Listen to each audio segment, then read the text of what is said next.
कमाई हेलुर रहे धन देवर सधाई सैया जाके बाहर में करेला कमाई हेलुर रही धन देवर सधाई होली में डाल के मथने महता टमाटा सैया भैया तोहार सैया भैया तोहार खाता तीन कोहनावा पराठा सैया भैया तोहार खाता तीन कोहनावा पराठा सैया भैया तोहार खाता तीन कोहनावा पराठा।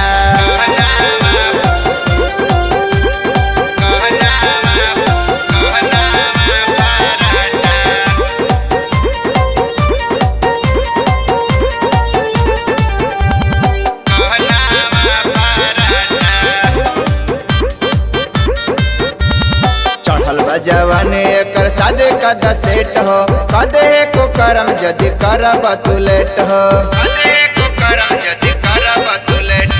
चढ़ल बा जवानी एकर सादे कद सेट हो कदे को करम जदि करब तू लेट हो पाल जब लोट खाए लागी रोटी सादा सैया भैया तोहार सैया भैया तोहार खाता तीन कोहनावा पराठा सैया भैया तोहार खाता तीन कोहनावा पराठा सैया भैया तोहार खाता तीन कोहनावा पराठा।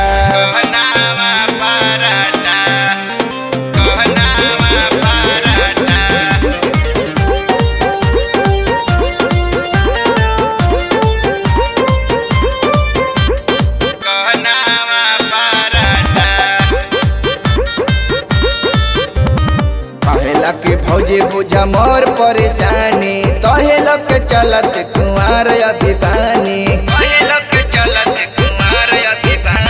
कहेला के भौजी बुझ मोर परेशानी तोहे लोग चलत कुंवर अभिमानी दिन भर उपेंद्र दे के साथ में रहता सैया भैया तोहार सैया भैया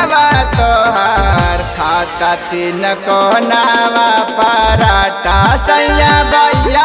तोहार खाता तीन कोहनावा पराठा सैया भैया